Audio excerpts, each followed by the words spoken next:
Please subscribe the channel and press the bell icon. आज हम NCERT की किताबों कक्षा 7 के लिए इतिहास की पाठ्य पुस्तक हमारे तीतों के अध्याय 6 नगर व्यापारी और शिल्पी जन का अध्ययन करेंगे। तो आइए शुरू करते हैं पहले पैराग्राफ से। तो देखिए हमारा पहला पैराग्राफ है, एक मध्ययुगीन नगर की यात्रा पर आया कोई यात्री उस नगर के बारे में कैसी आकांक्षाएं रखता होगा। आकांक्षाएं मतलब इच्छा। और ये आपका मध्ययुग कब से कब तक है, तो आपका 476 ईस्वी से 1453 ईस्वी तक। ठीक है, याद रखिएगा 476 से 1453। अब देखिए तो ये किस बात पर निर्भर करता है कि हम उस नगर के बारे में कैसी इच्छा रखते हैं, तो वह इस बात पर निर्भर करता है कि वह नगर किस प्रकार का था। वह एक मंदिर नगर था। मंदिर नगर में आपका तंजावुर, वृंदावन, तिरुवन्नमलाई ये सब आते हैं। प्रशासनिक केंद्र था, जैसे आपका तंजावुर भी प्रशासनिक केंद्र था प्रमुख। वाणिज्यिक शहर पत्तन नगर जैसे आपका मसूलीपट्टनम अथवा किसी अन्य प्रकार का शहर था। जैसा शहर होगा वैसी इच्छा हमारी उसके प्रति बढ़ती है।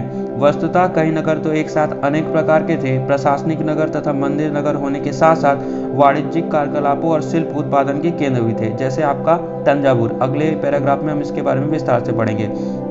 आइए मैप में देख लीजिए तंजावुर कहाँ है। ये रहा आपका तंजावुर दक्षिण भारत में। ठीक है, ये आपका तिरुवन्नमलाई जो कि एक मंदिर नगर का उदाहरण कहाँ है, आपका तमिलनाडु में। इस हम्पी के बारे में डिटेल से हम पढ़ेंगे इसी अध्याय में। मसूलीपट्टनम के बारे में पढ़ेंगे। ये एक पत्तन है, प्रमुख पत्थर है। यहाँ हॉलैंड इंग्लैंड से लोग आए और फिर चले गए व्यापारी। क्यों चले गए, ये सब की जानकारी हम पढ़ के प्राप्त करेंगे। ये सूरत, ये आपका अहमदाबाद, सूरत मक्का का प्रवेश द्वार कहा जाता है इसे, मुर्शिदाबाद, इन सभी के बारे में डिटेल से हम इस अध्याय में पढ़ेंगे। आइए अब हम आगे बढ़ते हैं। प्रशासनिक केंद्र, अब हम पढ़ेंगे प्रशासनिक केंद्र के बारे में। सबसे प्रमुख प्रशासनिक केंद्र था आपका तंजावुर, जो कि चोल राजाओं की राजधानी थी। आइए इसके बारे में विस्तार से पढ़ते हैं। तो अध्याय 2 में हमने चोल वंश के बारे में पढ़ा था। अगर आपको याद होगा तो हमने चोल वंश के बारे में अध्याय 2 में पढ़ा था। चोल वंश कहाँ से कहाँ तक फैला था दोस्तों, तो उरैयूर से तंजावुर तक हमने इसका अध्ययन किया था। ठीक है, अब देखिए आइए हम अपनी कल्पना के घोड़े पर सवार होकर चोल राजाओं की राजधानी तंजावुर, जैसा कि वह 1000 वर्ष पहले थी, की यात्रा पर चलें। अब आप अपने मन में कल्पना कर लीजिए कि तंजावुर एक प्रशासनिक केंद्र भी है, मंदिर नगर भी है। ठीक है, दोनों रूप से महत्वपूर्ण है। तो उसकी यात्रा पर हम चलते हैं। हमने अध्याय 2 में ये पढ़ा था उरैयूर से तंजावुर तक। और याद रखिएगा तंजावुर से ये आपकी कावेरी नदी वर्ष के 12 महीने बहती है, जिसके बारे में भी हम आगे पढ़ने वाले हैं। तो अब देखिए चलते हैं तंजावुर की यात्रा पर। तो देखिए वर्ष में 12 महीने बहने वाली कावेरी नदी इस सुंदर नगर के पास बहती है। किस सुंदर नगर के पास, तंजावुर नगर से। अब देखिए राजा राजराज चोल द्वारा निर्मित राजराजेश्वर मंदिर की घंटियां बजती हुई सुनाई देती हैं। वहां के शासक है राजा राजराज, जिस समय का हम पढ़ रहे हैं। तो लोग नगर के वास्तुकार कुंजर मल्लन राजराज पेरुतच्छन की वास्तुकला की प्रशंसा करते हुए नहीं थकते हैं। अब ये इतना बड़ा नाम उनका कुंजर मल्लन राजराज पेरुतच्छन, ये क्या है, वास्तुकार है। अब इन वास्तुकार का नाम हमें कैसे पता है, तो इसलिए पता है क्योंकि उन्होंने बड़े गर्व से अपने नाम को मंदिर की दीवार पर उत्कीर्ण किया है। उत्कीर्ण मतलब खोद कर लिखा है। मंदिर के भीतर एक विशाल शिवलिंग स्थापित है। जिस मंदिर में उन्होंने अपना नाम लिखा है वहाँ एक विशाल शिवलिंग स्थापित है। जाहिर है कि हो सकता है उन्होंने ही इस शिवलिंग को बनाया हो। अब देखिए इस मंदिर के अलावा नगर में अनेक राजमहल हैं, जिनमें कई मंडप बने हुए हैं। राजा लोग इन मंडपों में अपना दरबार लगाते हैं। यहीं से वे अपने अधीनस्थों के लिए आदेश जारी करते हैं। ठीक है, आप याद रखिएगा मंडप आपको कहाँ मिला है, मंडप आपको तंजावुर नगर में मिला है, जो कि चोल शासकों की राजधानी है। अब इन मंडपों से राजा लोग अपने दरबार लगाते थे इन मंडपों पे, और इन्हीं मंडपों पे से वे अपने प्रजा के लिए, अधीनस्थों के लिए जो उन पर आश्रित थे उनके लिए आदेश या फरमान जारी करते थे। नगर में सैन्य शिविर भी बने हैं। सैन्य शिविर मतलब आप जानते हैं सैनिकों के लिए जो है। अब देखिए नगर उन बाजारों की हलचल से भरा हुआ है। अब देखिए अब बाजारों की बात हो रही है, तो बाजारों में क्या क्या है, अनाज है, मसाले हैं, कपड़ों और आभूषणों की बिक्री हो रही है। लगभग सभी चीजें वहाँ उपलब्ध हैं। नगर के लिए जल की आपूर्ति कुओं और तालाबों से होती है। तंजावुर उसके निकटवर्ती नगर उरैयूर के साली बुनकर मंदिर के उत्सव के लिए झंडे झंडियां बनाने का कपड़ा, राजा और अभिजात वर्ग के लिए बढ़िया सूती वस्त्र और जनसाधारण के लिए मोटा सूती वस्त्र तैयार कर रहे हैं। अब इन अभिजातों के बारे में हमने मुगल शासक वाले पार्ट में कवर किया है। अगर आपने पढ़ा होगा तो आपको याद होगा अच्छे से। अगर आपने नहीं पढ़ा है तो आपको आई बटन में वीडियो मिल जाएगा।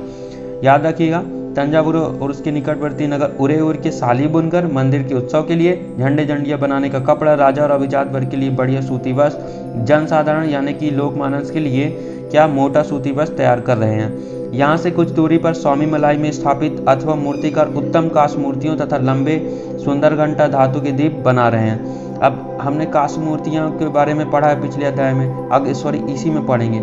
काष्ठ मूर्तियाँ आपकी लुप्त मोम तकनीक से बनाई जाती थी, हम यहाँ पर आगे पढ़ेंगे। उससे पहले याद रखिएगा कि स्वामीमलाई में स्थापित अथवा मूर्तिकार, तो ये स्वामीमलाई है कहाँ, तो आइए आप मैप में देख लीजिए। ये देखिए आपका ये रहा स्वामीमलाई, ठीक है, तमिलनाडु में, याद रखिएगा। ये भी आपका मंदिर नगर का एक अच्छा उदाहरण है। अब देखिए आपके लिए क्वेश्चन है, क्या क्वेश्चन है आपके लिए? आपके लिए क्वेश्चन है कि आपके मत में लोग तंजावुर को एक महान नगर क्यों मानते थे? तो लोग तंजावुर को एक महान नगर मानते थे क्योंकि तंजावुर एक मंदिर नगर का उदाहरण है। मंदिर नगर नगरीकरण का एक महत्वपूर्ण प्रतिरूप प्रस्तुत करते हैं। एक और कारण हो सकता है कि वर्ष में पूरे 12 महीने बहने वाली कावेरी नदी तंजावुर से होकर गुजरती है। इन सभी कारणों से लोग जो है तंजावुर को महान नगर मानते हैं। आइए अब हम पढ़ते हैं अगले पैराग्राफ पर। तो देखिए हमारा अगला पैराग्राफ है मंदिर नगर और तीर्थ केंद्र। आइए अब हम पढ़ेंगे मंदिर नगर और तीर्थ केंद्र के बारे में। तो तंजावुर जो कि चोल शासकों की राजधानी थी, एक मंदिर नगर का भी उदाहरण है। कौन? तंजावुर। मंदिर नगरीकरण का, नगर के नगरीकरण का एक अत्यंत महत्वपूर्ण प्रतिरूप प्रस्तुत करते हैं। नगरीकरण से क्या तात्पर्य है? तो नगर का विकास करना, उसे और समृद्ध बनाना और आकर्षक और खूबसूरत बनाना।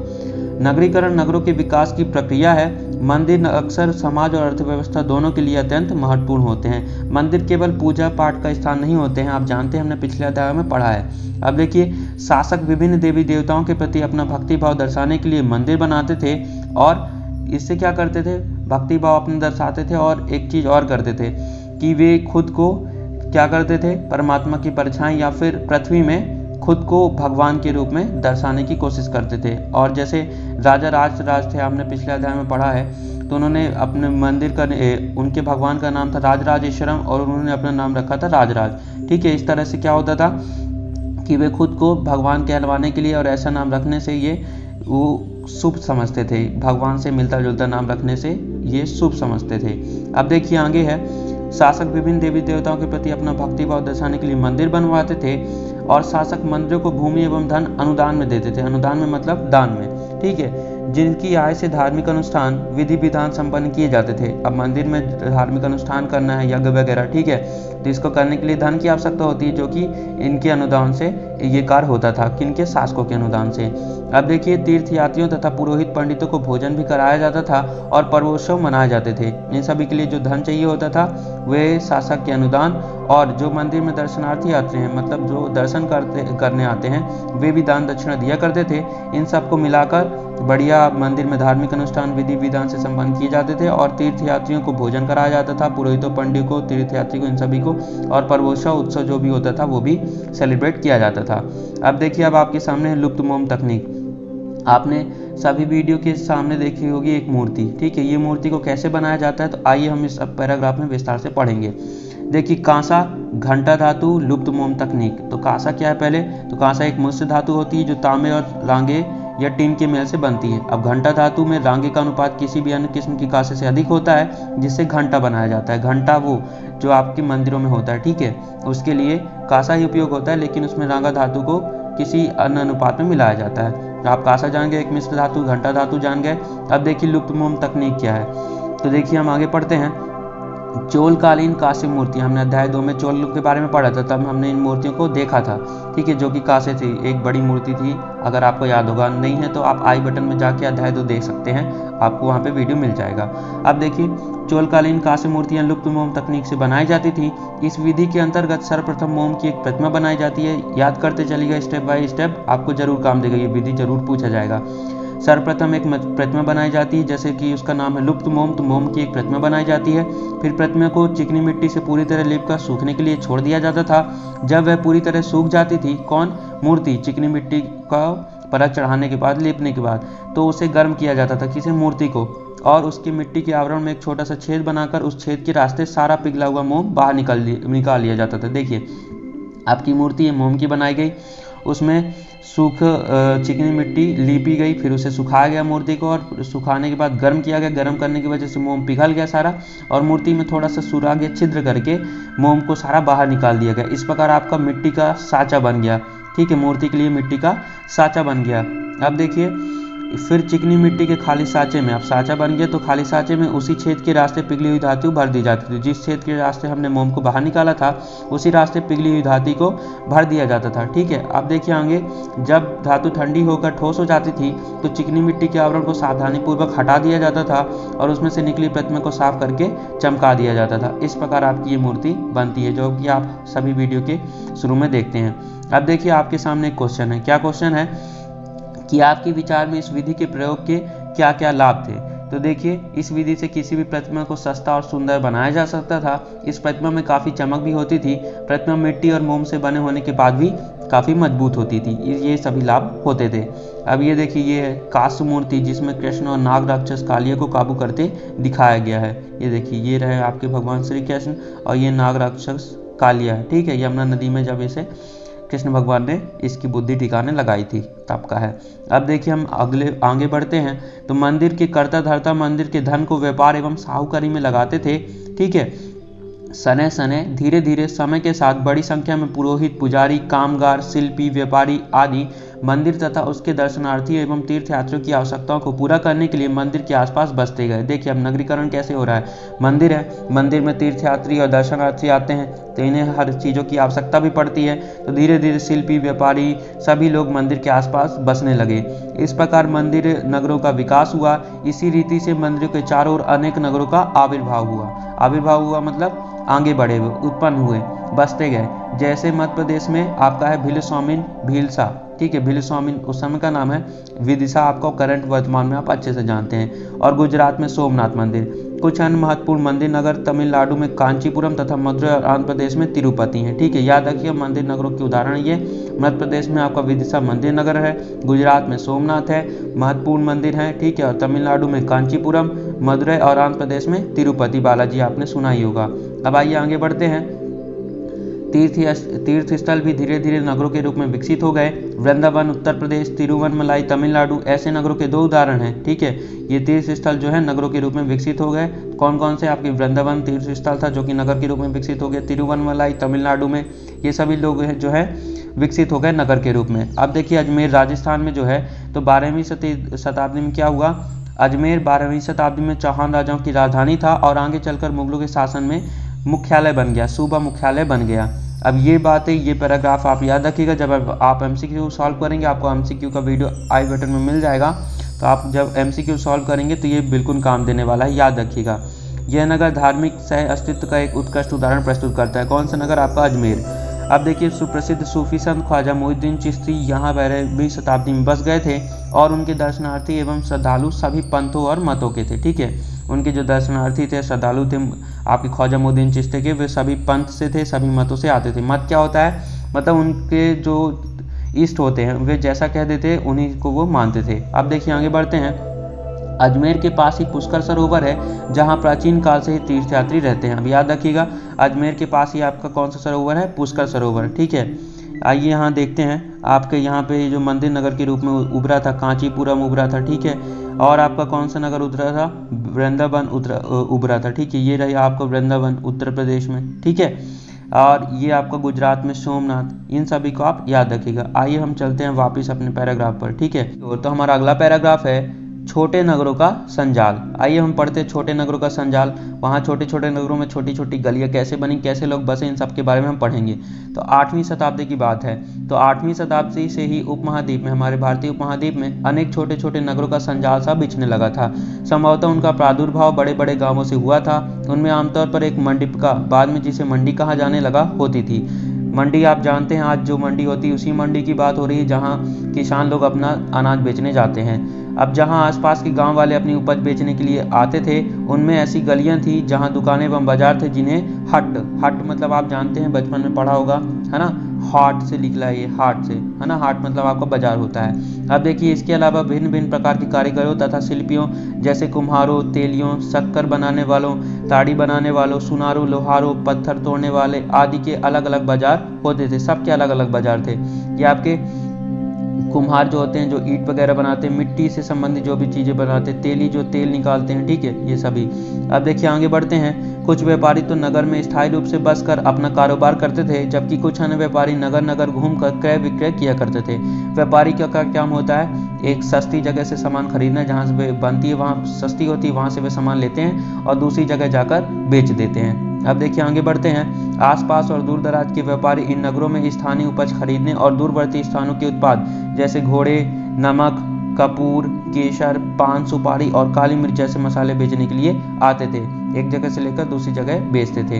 अब देखिए ये आपका चित्र कैसा है, तो ये आपका उस समय का बाजार का चित्र है, ठीक है, नगर एक बाजार का चित्र है। अब ऐसा रहता रहा होगा। आइए अब हम आगे बढ़ते हैं। तो देखिए हमारा है अगला पैराग्राफ कि आमतौर पर कोई भी सामंत यानी परवर्ती काल का जमींदार इन नगरों में या इनके आसपास किलेबंदी कर महल बना लेता था। अब देखिए सामंत कौन थे, तो सामंत वे थे जो राजा या शासकों को जरूरत पड़ने पर सैनिक सहायता प्रदान करते थे, ठीक है। अब जब इनको भूमि सैनिक सहायता प्रदान करने के बदले राजा इन्हें कुछ भूमि दान में देते थे। अब इन्हीं भूमि में से कर वसूल कर वे अपना जीवन और अपनी सैनिकों को चलाते थे। अब उस भूमि अगर अच्छी बड़ी हो गई और शक्तिशाली हो जाते थे तो वे खुद का एक नगर बना लेते थे और उसकी किलेबंदी कर महल बना लेते थे। ऐसे सामंत व्यापारियों, शिल्पकारों तथा उनके व्यापार की वस्तुओं पर कर लगाते थे और कभी कभी इन करों के संग्रहण का अधिकार उन स्थानीय मंत्रियों को प्रदान कर देते थे, जिनका निर्माण स्वयं उनके द्वारा या धनाढ़ व्यापारी द्वारा कराया गया होता था। धनाढ़ व्यापारी से तात्पर्य क्या है, जिन्होंने अच्छी कमाई कर ली थी, जिनके पास खूब धन था। ऐसे अधिकारों का उल्लेख अभिलेखों में किया गया है जो आज भी पाए जाते हैं। हम देखिए एक अभिलेख है आपके सामने, बाजारों में कैसे कर लगाया जाता था। तो देखिए कैसा है, यह राजस्थान से प्राप्त एक 10वीं शताब्दी के अभिलेख का सारांश है, जिसमें वे शुल्क दिए गए हैं जो मंत्रियों प्राधिकारियों द्वारा वस्तु के रूप में वसूल किए जा सकते हैं। अब देखिए कौन सा कैसा कर लगता है, तो देखिए शक्कर और गुड़, रंग, धागा, रुई, नारियल, नमक, सुपारी, मक्खन, तिल के तेल पर और कपड़े पर कर लगाए जाते थे। इसके अलावा व्यापारियों पर धातु की चीजें बेचने वालों, असावकों, तेल, पशु चारे और अनाज के बोरों पर भी कर लगाए जाते थे। लगभग सभी चीजों पर कर लगाया जाता था। इनमें से कुछ कर तो वस्तु रूप में और कुछ अन्य नगद रूप में वसूले जाते थे। अब देखिए आपके सामने क्वेश्चन है, क्या क्वेश्चन है कि आज बाजार पर लगने वाले करों के बारे में कुछ और जानकारी प्राप्त करें। इन्हें कौन इकट्ठा करता है, वे किस प्रकार वसूले जाते हैं और उनका प्रयोग किस काम के लिए होता है। तो देखिए मैं आपको बताता हूँ। आज बाजार में लगने वाले कर बिक्री कर हैं। इन करों को सरकार के आयकर विभाग के अधिकारी और कर्मचारी वसूलते हैं, ठीक है, आपको पता है आयकर विभाग के कर्मचारी अधिकारी लोग वसूलते हैं। ये सभी कर विक्रेताओं से वसूल किए जाते हैं। इन सभी करों का उपयोग प्रशासनिक कार्यों, विकास कार्यों और लोक कल्याणकारी कार्यों के लिए किया जाता है। अब ये कर आता है तो इनका उपयोग कहाँ होता है, तो वेतन देने में, प्रशासनिक कार्यों में,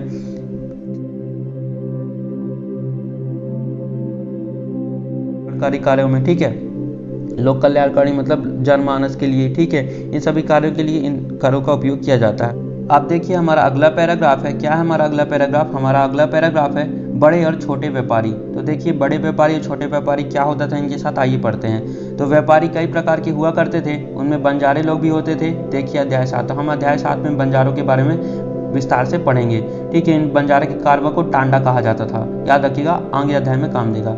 देखिए कई व्यापारी, विशेष रूप से घोड़ों के व्यापारी, अपने संघ बनाते थे, जिनका एक मुखिया होता था और वह मुखिया उनकी ओर से घोड़े खरीदने के इच्छुक योद्धाओं से बातचीत करता था, ठीक है। अब ये घोड़ों का व्यापार करते थे। देखिए चूंकि व्यापारियों को अनेक राज्यों तथा जंगलों से होकर गुजरना पड़ता था, इसलिए वे आमतौर पर काफिले बनाकर एक साथ यात्रा करते थे और अपने हितों की रक्षा के लिए व्यापार संघ गिल्ड बनाते थे। अब एमसीक्यू सॉल्व करते समय आपको ये काम देगा, याद रखिएगा। आपसे एमसीक्यू में पूछा जाएगा क्या वे अकेले यात्रा करते थे, तो ऐसा नहीं था, वे काफिले बनाकर यात्रा करते थे। क्यों? अपने हितों की रक्षा के लिए, लूटपाट से बचने के लिए, और इनके व्यापारिक संघ को क्या कहा जाता था, गिल्ड कहा जाता था।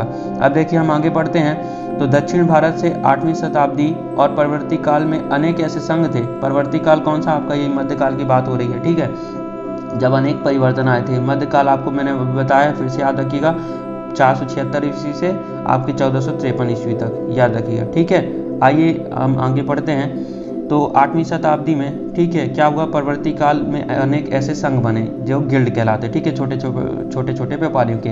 उनमें सबसे प्रसिद्ध था मणिग्रामम और नानादेशी, ठीक है, ये दो थे, सबसे प्रसिद्ध थे। एमसीक्यू में ये बिल्कुल काम देने वाला है, याद रखिएगा। दो व्यापारिक संघ थे आपके, कौन कौन से, मणिग्रामम, नानादेशी, याद रखिएगा। ये व्यापार संघ प्रायद्वीप के भीतर और दक्षिण पूर्व एशिया तथा चीन के साथ भी दूर दूर तक व्यापार करते थे। ये बात भी आप याद रखिएगा कि इनका व्यापार जो था दूर दूर तक था आपके दक्षिण पूर्व एशिया और चीन के साथ दूर दूर तक व्यापार ये करते थे। कौन कौन से महत्वपूर्ण व्यापारी संघ हैं आपके? मणिग्रामम, नानादेशी, याद रखिएगा। अब देखिए हमारा अगला है कि इनके अलावा चेट्टियार और मारवाड़ी ओसवाल जैसे समुदाय भी थे। अब वो दो महत्वपूर्ण तो थे, लेकिन इनके अलावा थे आपके चेट्टियार, मारवाड़ी, ओसवाल जैसे समुदाय भी थे। इनके बारे में हम अगले अध्याय में पढ़ने वाले हैं, जो आगे चलकर देश के प्रधान व्यापारी समूह बन गए। गुजराती व्यापारियों में हिंदू बनिया और मुस्लिम बोरा दोनों समुदाय शामिल थे। ठीक है, जैसे आपके हिंदू में बनिया वैसे मुस्लिम में बोरा होते हैं। ये दोनों समुदाय भी गुजराती व्यापारियों में शामिल थे। वे दूर दूर तक लाल सागर के बंदरगाहों व फारस की खाड़ी, पूर्वी अफ्रीका, दक्षिण पूर्व एशिया तथा चीन से व्यापार करते थे। कौन? हिंदू बनिया, मुस्लिम बोरा समुदाय। अब देखिए, और ये शामिल कहाँ थे? ये गुजरात के व्यापारियों में शामिल थे, याद रखिएगा ये बातें। अब देखिए, वे इन पत्तनों में कपड़े और मसाले बेचते थे और बदले में अफ्रीका से सोना और हाथी दांत एवं दक्षिण पूर्व एशिया और चीन से मसाले, टीन, मिट्टी के नीले बर्तन और चांदी लेकर आते थे। व्यापार कैसा? अपने यहाँ से चीजें लेकर वहां से अन्य उपयोगी चीजें भारत ले आए, भारतीय उपमहाद्वीप में। अब देखिए, पश्चिमी तट के नगरों में अरबी, फारसी, चीनी, यहूदी और सीरियाई ईसाई बस गए। ठीक है, अब ये सब आते थे व्यापार करने, धीरे धीरे यहाँ बस ही गए। अब लाल सागर के बंदरगाहों में बेचे जाने वाले भारतीय मसाले और कपड़े इतावली व्यापारियों द्वारा खरीदे जाते थे और वहां से वे उन्हें आगे यूरोपीय बाजारों में पहुंचाते थे। इनसे व्यापार में बहुत लाभ होता था।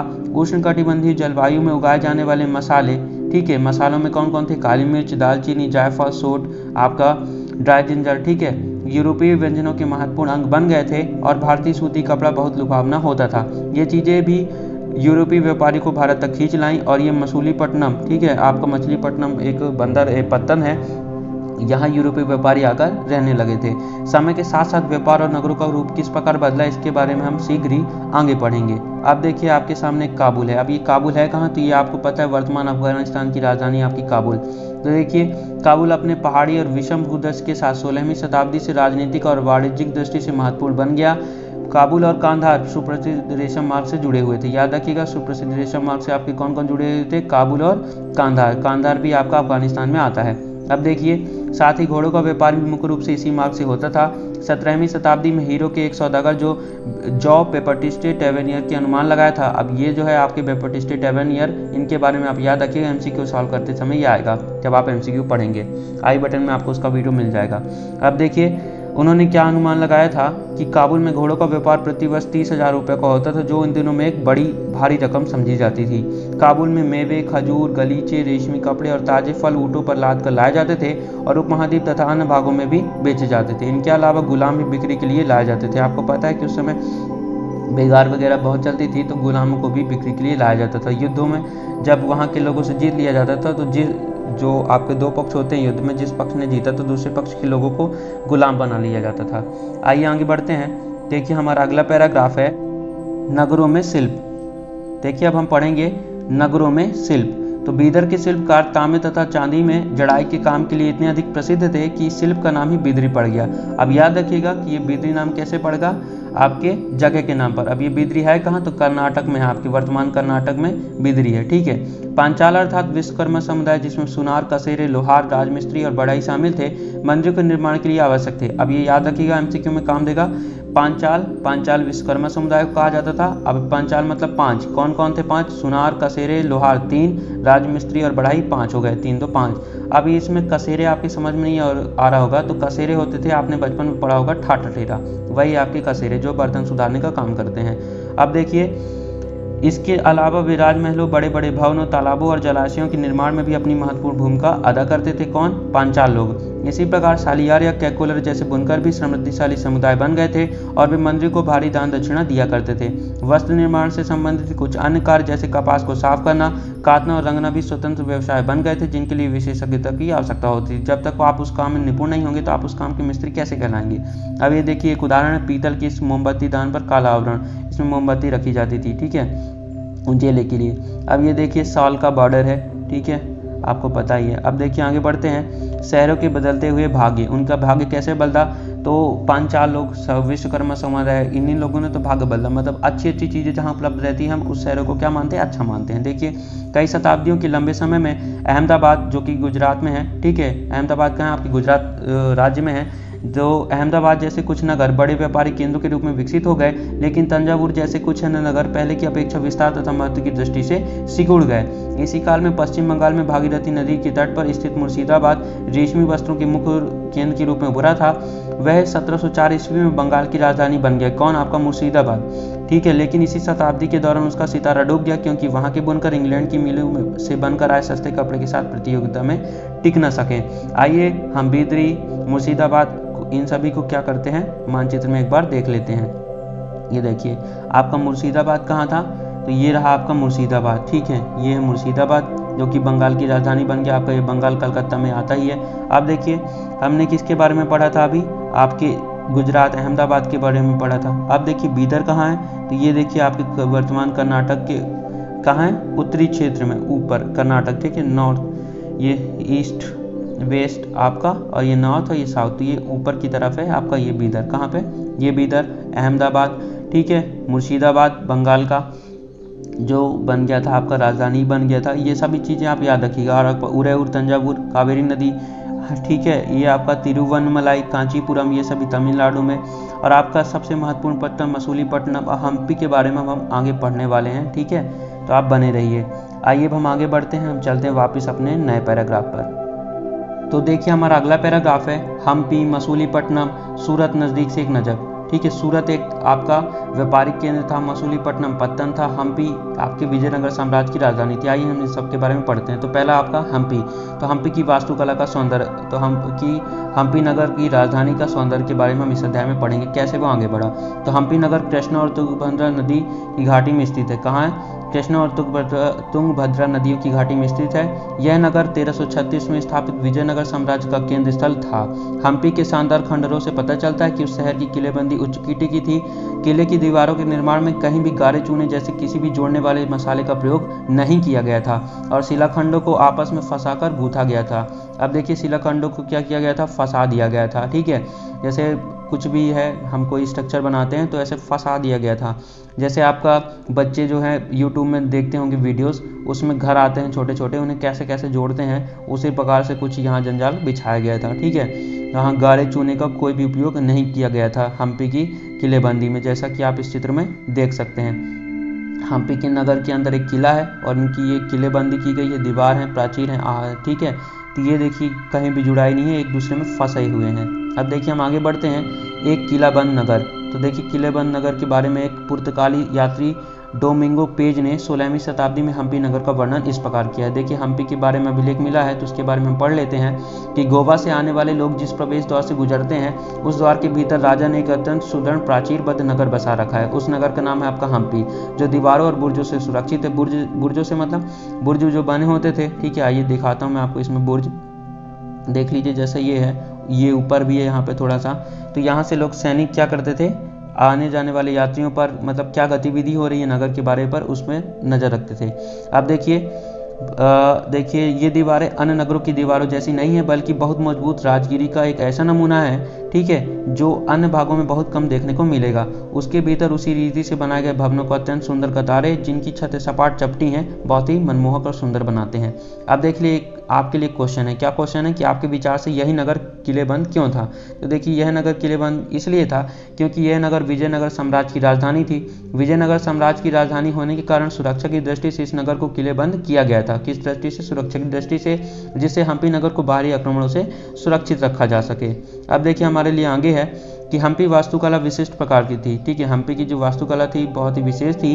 वहाँ के शाही भवनों में भव्य मेहराब और गुंबद थे। अब मेहराब क्या होता है दोस्तों, तो मेहराब ऐसे चाप कटा हुआ जो होता है, ठीक है, क्या होता है, चाप कटा हुआ मेहराब होता है। और गुंबद क्या होता है, तो आपको पता है गुंबद ऐसे होते हैं, मुगल कालीन शासकों के समय ये आया था, ठीक है। ऐसे आपका ऊपर जो गुंबद होता है। अब देखिए वहाँ स्तंभों वाले कई विशाल कक्ष थे जिनमें मूर्ति को रखने के लिए आले बने हुए थे। वहाँ सुनियोजित बाग बगीचे भी थे, ठीक है। बाग बगीचे ऐसे नहीं थे कहीं भी बना दे, अच्छे से स्थान चुनकर बनाया गया था। इनमें कमल टोडो की आकृति वाले मूर्ति कला के नमूने थे। 15वीं-16वीं शताब्दियों के अपने समृद्ध काल में हम्पी कई वाणिज्यिक और सांस्कृतिक गतिविधियों से गुंजायमान रहता था। इन दोनों हम्पी के बाजारों में मुस्लिम सौदागरों, चेटियों, पुर्तगालियों जैसे यूरोपीय व्यापारियों के एजेंटों का जमघट लगा रहता था।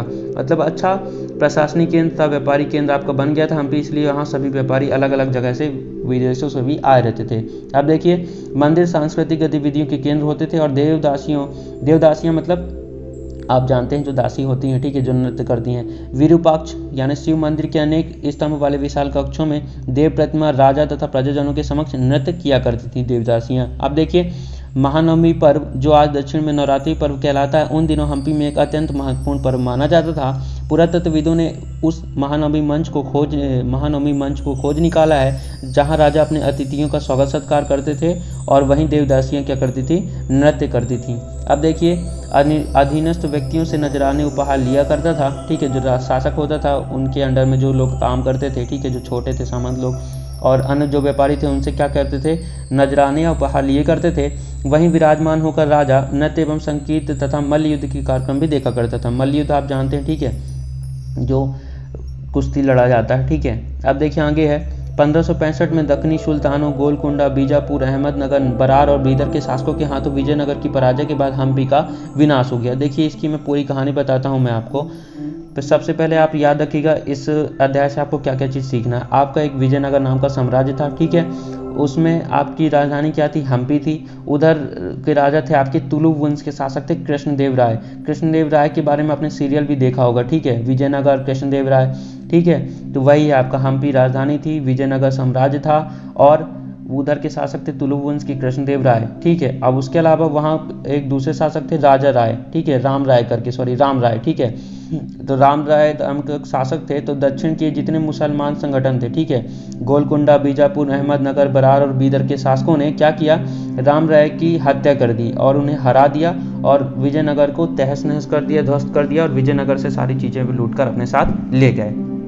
अब ये बातें आप याद रखिएगा। अब देखिए, अब हम पढ़ेंगे सूरत के बारे में, जो कि पश्चिम का प्रवेश द्वार था। आपको पता है भारत में ये सूरत जो है पश्चिम दिशा में पड़ता है, ठीक है, भारतीय उपमहाद्वीप में। तो देखिए कैसे प्रवेश द्वार था। तो सूरत मुगल काल में कैम्बे, आज के खंबात की खाड़ी आप जानते हैं, मैं आपको जियोग्राफी पढ़ाते समय दिखाऊंगा। अब देखिए, मुगल काल में कैम्बे और कुछ समय बाद के अहमदाबाद के साथ साथ गुजरात में पश्चिमी व्यापार का वाणिज्य केंद्र बन गया। कौन? आपका सूरत। अब सूरत ओरमुज की खाड़ी से होकर पश्चिमी एशिया के साथ व्यापार करने के लिए मुख्य द्वार था। सूरत को मक्का का प्रस्थान द्वार भी कहा जाता था। याद रखिएगा, सबसे इंपॉर्टेंट टॉपिक, सूरत को मक्का का प्रस्थान द्वार कहा जाता था। क्यों? क्योंकि बहुत से हज यात्री जहाज से यहीं से रवाना होते थे। कहाँ से? आपके सूरत से। अब देखिए, सूरत एक सर्वदेशी नगर था, मतलब सूरत में अलग अलग देशों से लोग आकर रहते थे। क्यों?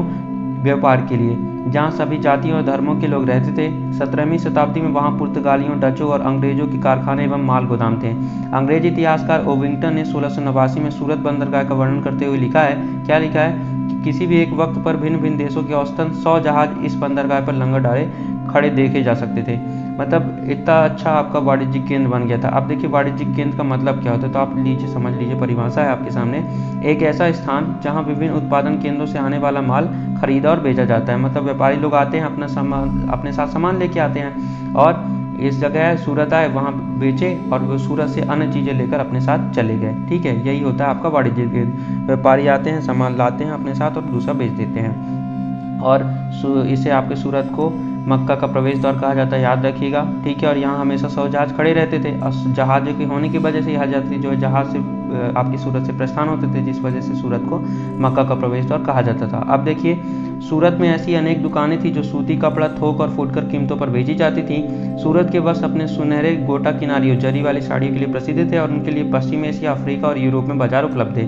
अब देखिए, सूरत में बहुतायत में ये गोटा किनारी वाली साड़ियाँ तो बनाई जाती थी, ठीक है, जरी से, लेकिन इनके लिए बाजार भी चाहिए जो उन्हें पश्चिम एशिया, अफ्रीका और यूरोप में उपलब्ध था। अब देखिए, राज्य ने विश्व के सभी भागों से नगर में आने वाले लोगों की आवश्यकताओं को पूरा करने के लिए अनेक विश्राम गृह बना रखे थे। अब लोग आते हैं, उन्हें तो हर वक्त काम तो करते नहीं रहेंगे, व्यापार तो करेंगे नहीं, खाने पीने सारी व्यवस्था विश्राम गृह में होती थी। अब देखिए, वहाँ भव्य भवन और असंख्य मनोरंजक स्थल थे।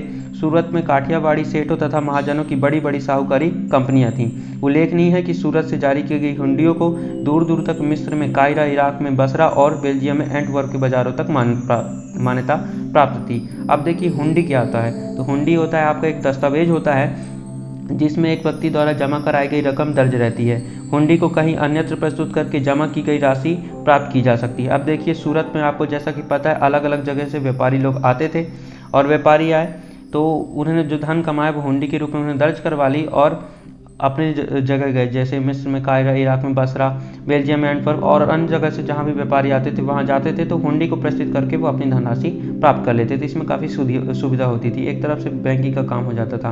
अब देखिए, किंतु 17वीं शताब्दी के अंतिम वर्षों में सूरत का भी अधोपतन हो गया। अब देखिए, ये डेवलपमेंट के बाद इसका अधोपतन भी होने लगा। अब क्यों अधोपतन हुआ, इसके कारण क्या थे? इसके कई कारण थे। पहला कारण था मुगल साम्राज्य के पतन के कारण बाजारों तथा उत्पादकता की हानि। अब जब मुगल साम्राज्य का पतन हुआ तो बाजारों की हानि हुई और उत्पादकता की हानि हुई, उत्पादन करने में दिक्कत हुई। ठीक है, जो सुरक्षा वगैरह वो प्रदान करते रहे होंगे इसके डेवलपमेंट के लिए, तो मुगल साम्राज्य के पतन की वजह से वो व्यवस्था लड़खड़ाई। उसके बाद दूसरा कारण है पुर्तगालियों द्वारा समुद्री मार्गों पर नियंत्रण और बम्बई से प्रतिस्पर्धा। बम्बई भी आपका एक महत्वपूर्ण पतन था। ठीक है, तो इधर से भी इस प्रतिस्पर्धा थी सूरत की, और पुर्तगालियों द्वारा समुद्री मार्गों पर नियंत्रण भी एक प्रमुख कारण था। एक और कारण क्या था? 1668 में अंग्रेजी ईस्ट इंडिया कंपनी ने अपना मुख्यालय स्थापित कर लिया था। ठीक है, इसी वजह से इन सभी कारणों से सूरत का जो है पतन हो गया था। अब देखिए, आज सूरत एक महत्वपूर्ण वाणिज्यिक केंद्र है, लेकिन आज जो है सूरत एक महत्वपूर्ण इंपॉर्टेंट कॉमर्शियल इंडस्ट्री के रूप में, कॉमर्शियल सिटी के रूप में उभरा है, याद रखिएगा। आइए अब हम आगे बढ़ते हैं। तो हमारा अगला पैराग्राफ है जोखिम भरा दौर, मसूलीपट्टनम के लिए चुनौती। देखिए, मसूलीपट्टनम को मैंने आपको मैप में दिखाया है। मसूलीपट्टनम आपका एक पत्तन है जिसे मछलीपट्टनम भी कहा जाता है। ये है कहाँ? तो मसूलीपट्टनम या मछलीपट्टनम नगर कृष्णा नदी के डेल्टा पर स्थित, याद रखिए एक नगर है, महत्वपूर्ण पत्तन है।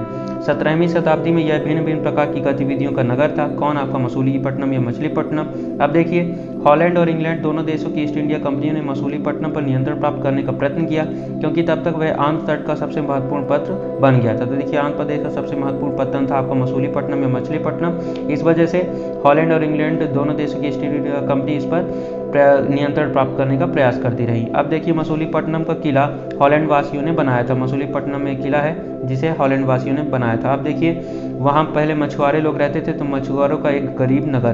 तो पहले कैसा था, आइए उसके बारे में पढ़ते हैं। तो अंग्रेजी ईस्ट इंडिया कंपनी के एक गुमास्ते विलियम मेथवर्ड ने 1620 ईस्वी में इन शब्दों में मसूलीपट्टनम का वर्णन किया था। इससे पहले कि हम वर्णन पढ़े तो देखिए गुमास्ता क्या होता है। तो यूरोपीय ट्रेडिंग कंपनी की व्यापारिक गतिविधियों के प्रभावी अधिकारी। देखिए, व्यापार में ट्रेडिंग होती है, ठीक है, सेंसेक्स निफ्टी वगैरह आपने सुना होगा, वही सब इन्हीं सभी के अधिकारी थे आपके गुमास्ते। उन्हें इन अधिकारी को गुमास्ता कहा जाता था और उनका नाम था विलियम मेथवेल्ड। तो उन्होंने 1620 ईस्वी में इन शब्दों में मसूलीपट्टनम का वर्णन किया। किन शब्दों में? तो आइए पढ़ते हैं। तो देखिए, यह गोलकुंडा का मुख्य पत्तन है। गोलकुंडा राज्य के बारे में हमने पिछले अध्याय में पढ़ा है। तो गोलकुंडा राज्य में ये महत्वपूर्ण पत्तन था आपको मसूलीपट्टनम, जहाँ परम पूज्य ईस्ट इंडिया कंपनी अपना एजेंट रखती है। यह एक छोटा नगर है, मसूलीपट्टनम छोटा नगर है पर घना बसा हुआ है, बिना किसी चार दीवारी के और खराब तरीके से बना हुआ है। ना ही यह अच्छी जगह स्थित है। इसके सभी जल स्रोत खारे पानी के हैं। पहले यह एक गरीब मछुआरा नगर था। आगे चलकर यहाँ जहाज़ों के लिए लंगर डालने की सुविधा हो गई, जिससे व्यापारी लोग यहाँ रहने लगे। और चूंकि हमारे तथा हॉलैंड के निवासी यहाँ इस तट पर आते जाते रहते हैं, यह उनके लिए निवास की व्यवस्था करता था। कौन? आपका मसूलीपट्टनम। अब देखिए, आपके लिए क्वेश्चन है। क्या क्वेश्चन है कि अंग्रेजों और हॉलैंड वासियों ने मसूलीपट्टनम में अपनी बस्तियां बसाने का निर्णय क्यों लिया होगा? इसलिए क्योंकि मसूलीपट्टनम समुद्र के किनारे बसा हुआ है और पहले यहाँ पर मछुआरे रहते थे, लेकिन धीरे धीरे व्यापारी भी यहाँ आकर रहने लगे। व्यापारी और लोगों का दूसरे देशों से व्यापार होता रहता था। यहाँ पर इंग्लैंड, हॉलैंड के निवासी आते जाते रहते थे और रुकते भी थे। इस स्थान पर जहाज़ों के लिए लंगर डालने की व्यवस्था भी हो गई थी। व्यापारिक सुविधाओं के कारण ही अंग्रेजों और हॉलैंड वासियों ने मसूलीपट्टनम में अपनी बस्तियाँ डालने का निर्णय लिया होगा। क्यों? व्यापारिक सुविधाओं के कारण अंग्रेजों ने और हॉलैंड वासियों ने मसूलीपट्टनम में अपनी बस्तियाँ बसाने का निर्णय लिया होगा। आइए अब हम आगे बढ़ते हैं। तो देखिए, हमारे सामने है कि गोलकुंडा के कुछ शाही शासकों ने कपड़ों, मसालों और अन्य चीज़ों की बिक्री पर शाही एकाधिकार लागू किया था। ठीक है, जिससे कि वहाँ का व्यापार पूरी तरह ईस्ट इंडिया कंपनी के हाथों में ना चला जाए। ये दिमाग लगाया था उन्होंने। क्या? गोलकुंडा में कुछ शाही शासक थे, तो उन्होंने कपड़े, मसालों और अन्य चीज़ों पर बिक्री पर शाही एकाधिकार लागू किया था, जिससे पूरा शासन जो है आपकी ब्रिटिश ईस्ट इंडिया कंपनी के हाथों में न चला जाए। अब देखिए, विभिन्न व्यापारी समूहों, गोलकुंडा के कुलीन वर्गों, कुलीन मतलब उच्च वर्ग, फारसी सौदागर, तेलुगु, कोमटी चेटियार और यूरोपीय व्यापारियों ने नगर को घनी आबादी वाला और समृद्धिशाली बना दिया। जब मुगलों ने गोलकुंडा तक अपनी शक्ति बढ़ा ली तो उनके प्रतिनिधि सूबेदार मीर जुमला ने, अब देखिए मुगलों का शासन जब गोलकुंडा पे उन्होंने आक्रमण करके जब जीत लिया तो मीर जुमला ने, जो कि स्वयं एक सौदागर था, हॉलैंड वासी और अंग्रेजों को आपस में भिड़ाना शुरू कर दिया उसने। और 1686 से 87 में मुगल बादशाह औरंगजेब ने गोलकुंडा को मुगल साम्राज्य में मिला लिया। आपको पता है औरंगजेब ने आपके 1687 में गोलकुंडा को अपने राज्य में मिला लिया था और 1685 में उसी के पास के बीजापुर को, याद रखिएगा, 1687 में गोलकुंडा को औरंगजेब ने अपने शासन में मिला लिया मुगल साम्राज्य में। अब देखिए, अब यूरोपीय कंपनियों के सामने अन्य विकल्प ढूंढने की समस्या आ खड़ी हुई। जब गोलकुंडा का चला गया उनके पास से नियंत्रण, तो दूसरी विकल्प चाहिए उन्हें। तो कंपनी की नई नीति के अंतर्गत केवल इतना ही पर्याप्त नहीं था कि पत्तन भीतरी प्रदेश के उत्पादन केंद्रों के साथ संबंध बनाए रखे, बल्कि इस बात की भी आवश्यकता महसूस की गई कि कंपनी के नए केंद्र एक साथ राजनीतिक, प्रशासनिक और वाणिज्यिक भूमिका भी अदा करें। तो देखिए, कंपनी को ऐसा नगर चाहिए था जो राजनीतिक रूप से महत्वपूर्ण हो, प्रशासनिक रूप से भी महत्वपूर्ण हो और वाणिज्यिक रूप से व्यापार के लिए भी सुलभ हो। अब देखिए, जब कंपनी के व्यापारी बम्बई वर्तमान मुंबई, कलकत्ता वर्तमान कोलकाता, मद्रास वर्तमान चेन्नई चले गए, कंपनी के व्यापारी जब बम्बई, कलकत्ता और चेन्नई चले गए, तब मसूलीपट्टनम अपने व्यापार और समृद्धि दोनों ही खो बैठा और 18वीं शताब्दी के दौरान उसका अधोपतन हो गया और आज वह एक छोटे से जीर्ण श्रीनगर के रूप से अधिक कुछ नहीं है। अब देखिए, आपके मसूलीपट्टनम का पतन क्यों हुआ? क्योंकि यहाँ मुगलों ने अपना कब्जा कर लिया, ठीक है, और उसके साथ साथ इसी वजह से उन्होंने दूसरे विकल्प ढूंढे आपकी कंपनियों ने, हॉलैंड वासियों और दूसरी अन्य कंपनियों ने, तो वो बम्बई, कोलकाता और मद्रास जैसी जगह चले गए। इस वजह से आपके मसूलीपट्टनम का जो है अधोपतन हो गया और आज एक छोटे से जीर्ण श्रीनगर के अलावा यह मसूलीपट्टनम कुछ नहीं है। आइए अब हम आगे बढ़ते हैं। तो देखिए, हमारा अगला पैराग्राफ है नए नगर और व्यापारी। तो आइए हम शुरू करते हैं। 16वीं और 17वीं शताब्दियों में यूरोप के देश व्यापारिक उद्देश्यों से मसालों और कपड़ों की तलाश में लगे हुए थे, जो यूरोप और पश्चिमी एशिया दोनों जगह लोकप्रिय हो गए थे। तो अंग्रेजों, हॉलैंडवासी और फ्रांसीसियों ने पूर्व में अपनी वाणिज्यिक गतिविधियों का विस्तार करने के लिए अपनी अपनी ईस्ट इंडिया कंपनी बनाई। प्रारंभ में जो मुल्ला अब्दुल गफूर और वीरजो वोरा जैसे कुछ बड़े भारतीय व्यापारी ने, जिनके पास बड़ी संख्या में जहाज थे, उनका मुकाबला किया। अब देखिए, ये कंपनी आई तो भारतीय उपमहाद्वीप में ये थे आपके मुल्ला अब्दुल गफूर और वीरजी वोरा, इन बड़े भारतीय व्यापारी ने इनका सामना किया। किंतु यूरोपीय कंपनियों ने समुद्री व्यापार पर अपना नियंत्रण स्थापित करने के लिए अपनी नौशक्ति यानी नौसेना का प्रयोग किया और भारतीय व्यापारियों को अपने एजेंट के रूप में कार्य करने के लिए मजबूर कर दिया। अंततः अंग्रेज उपमहाद्वीप में सर्वाधिक सफल वाणिज्यिक एवं राजनीतिक शक्ति के रूप में उभर कर स्थापित हो गए। अब देखिए, वस्त्रों जैसी वस्तुओं की मांग में तेजी आ जाने से अधिकाधिक लोगों ने कताई, बुनाई, धुलाई, रंगाई आदि का धंधा अपना लिया। इससे इन शिल्पों का बहुत विस्तार हुआ। भारतीय वस्त्रों के रंग, रूप और डिजाइन अधिकाधिक क्या होते गए, परिष्कृत होते गए, मतलब सुधरते गए, इंप्रूवमेंट आती गई, लगातार विकास जारी रहा। किंतु इस काल में शिल्पकारों की स्वतंत्रता घटने लगी। शिल्पी जन पेशगी की प्रणाली पर काम करने लगे, जिसका अर्थ यह था कि उन्होंने जिन यूरोपीय एजेंटों से पहले ही पेशगी ले ली थी, उन्हीं के लिए उन्हें कपड़ा बुनना होता था। जब बुनकरों को अपना कपड़ा या बुनाई के नमूने बेचने की स्वतंत्रता नहीं थी, तो उन्हें तो कंपनियों के एजेंटों द्वारा निर्धारित डिजाइन के कपड़े उन्हीं की मांग के अनुसार बनाने पड़ते थे। अब देखिए, उस समय जो शिल्पकार थे वे स्वतंत्र नहीं रह गए थे, ठीक है, उनकी स्वतंत्रता घटने लगी, स्वतंत्रता पूरी तरह से चली गई। वे उनके एजेंट बन गए, पेशगी ले ली उन्होंने, और फिर जैसा कहते थे, जैसे डिजाइन बोलते थे उन्हें, वैसा ही वे बनाकर देते थे। अब देखिए, 18वीं शताब्दी में बम्बई, कलकत्ता और मद्रास नगरों का उदय हुआ। कब हुआ, याद रखिएगा, बम्बई, कलकत्ता और मद्रास यानी चेन्नई का उदय कब हुआ, 18वीं शताब्दी में, जो आज प्रमुख महानगर हैं। ये नगर नहीं, महानगर है, छोटे नगर भी नहीं, नगर भी नहीं, महानगर हैं, ठीक है। अब देखिए, शिल्प और वाणिज्य में बड़े बड़े परिवर्तन आए जब बुनकर जैसे कारीगर तथा सौदागर यूरोपीय कंपनियों द्वारा इन नए नगरों में स्थापित ब्लैक टाउन्स में स्थानांतरित हो गए। याद रखिएगा, ब्लैक टाउन्स में कौन कौन गए, आपके बुनकर, कारीगर, सौदागर, ठीक है, ये सभी कहाँ गए, ब्लैक टाउन्स में जाकर रहने लगे। अब देखिए, ब्लैक यानी देसी व्यापारी और शिल्पकारों को इन ब्लैक टाउन्स में सीमित कर दिया गया, जबकि गोरे शासकों ने मद्रास में फोर्ट सेंट जॉर्ज और कलकत्ता में फोर्ट सेंट विलियम की शानदार कोठियों में अपने आवास बनवाए। आपके कलकत्ता में बहुत सारे महल हैं। अब देखिए, 18वीं शताब्दी में शिल्प कलाओं तथा वाणिज्य की कहानी हम अगले वर्ष पढ़ेंगे, ठीक है। आइए आगे बढ़ते हैं। ये देखिए, उस समय के बाजार का है, ये देखिए, प्रारंभिक 19वीं शताब्दी में बम्बई की एक सड़क है, बम्बई की एक सड़क है, दर्शन कर लीजिए 19वीं शताब्दी का। अब देखिए, ये अन्यत्र आप जानते हैं, जब हमारे भारतीय उपमहाद्वीप में क्या सब चल रहा था, तब अन्य जगह क्या होता है उसके बारे में होता है। अगर आप चाहते हैं तो पॉज करके पढ़ सकते हैं। फिर से याद करें, तो देखिए, हमारे लिए सबसे इंपॉर्टेंट टॉपिक है फिर से याद करें। तो पहला क्वेश्चन है, रिक्त स्थानों की पूर्ति कीजिए। तो पहला क्वेश्चन है, राजराजेश्वर मंदिर खालिस्तान में बनाया गया था। तो आपका राजराजेश्वर मंदिर 11वीं शताब्दी में बनाया गया था। अब देखिए, आपके लिए दूसरा है, खानाबर खालिस्तान है, अजमेर सूफी संत कौन थे? तो आपके अजमेर सूफी संत थे ख्वाजा मोहिउद्दीन चिश्ती। कौन? ख्वाजा मोहिउद्दीन चिश्ती, इससे संबंधित है। ठीक है, अब देखिए आपका ग नंबर है, हम्पी खालिस्तान साम्राज्य की राजधानी थी, तो हम्पी आपके विजयनगर साम्राज्य की राजधानी थी। वहाँ के शासक कौन थे? तो वहाँ के शासक थे आपके तुलु वंश के राजा कृष्णदेव राय। ठीक है, अब देखिए घ नंबर है आपके लिए, हॉलैंड वासियों ने आंध्र प्रदेश में खालिस्तान पर अपनी बस्ती बसाई। तो हॉलैंड वासियों ने आंध्र प्रदेश में आपके मसूलीपट्टनम में, जिसे मछलीपट्टनम भी कहा जाता है, वहाँ अपनी बस्तियाँ बसाई। अब देखिए आपके सामने सही गलत बताइए। तो पहला है, हम राजराजेश्वर मंदिर के मूर्तिकार का नाम एक शिलालेख से जानते हैं। बिल्कुल सही, उसने बड़े गर्व के साथ अपने उधर जो उसने वास्तुकार कला दिखाई है, ठीक है, वहाँ उसने अपने नाम उत्कीर्णित किए हैं बड़े गर्व के साथ। तो पहला आपका सही है। दूसरा है, सौदागर लोग काफिलों में यात्रा करने की बजाय अकेले यात्रा करना अधिक पसंद करते थे। तो ऐसा नहीं था, वे काफिलों में यात्रा करते थे जिसे गिल्ड कहा जाता था। तो आपका दूसरा कथन जो है गलत है, पहला सही है। अब देखिए तीसरा है, काबुल हाथियों के व्यापार का मुख्य केंद्र था। बिल्कुल गलत, काबुल हाथियों का नहीं, घोड़ों के व्यापार का मुख्य केंद्र था। किसका? घोड़ों का व्यापार का। अब वहाँ सालाना 30,000 रुपये का व्यापार हो जाता, जो कि उस समय बहुत भारी भरकम रकम थी। ठीक है, पहला कथन सही है, दूसरा गलत है, तीसरा गलत है। अब देखिए तीसरा लास्ट है आपका चौथा, कि सूरत बंगाल की खाड़ी पर स्थित एक महत्वपूर्ण व्यापारिक पत्तन था। तो ऐसा नहीं था, सूरत बंगाल की खाड़ी पर नहीं था, खंबात की खाड़ी पर स्थित, ठीक है, व्यापारिक पत्तन नहीं था, पत्तन नहीं कह सकते, आपका वाणिज्यिक केंद्र था। ठीक है, अब देखिए आपके लिए तीसरा है क्वेश्चन, तंजावुर नगर को जल की आपूर्ति कैसे की जाती थी? तो तंजावुर नगर को जल की आपूर्ति कुओं और तालाबों द्वारा की जाती थी। ठीक है, तंजावुर कौन है? तो तंजावुर आपके चोल शासकों की राजधानी थी। ठीक है, अब देखिए तीसरा हो गया। अब चौथा है, मद्रास जैसे बड़े नगरों में स्थित ब्लैक टाउन्स में कौन रहता था? तो मद्रास जैसे बड़े नगरों में स्थित ब्लैक टाउन्स में भारतीय व्यापारी, शिल्पकार, औद्योगिक मजदूर एवं अन्य क्षेत्रों में काम करने वाले मजदूर तथा कर्मचारी रहा करते थे। Thank you for watching. Please subscribe the channel and press the bell icon so that you never miss the notification of our any new video. Thank you for watching.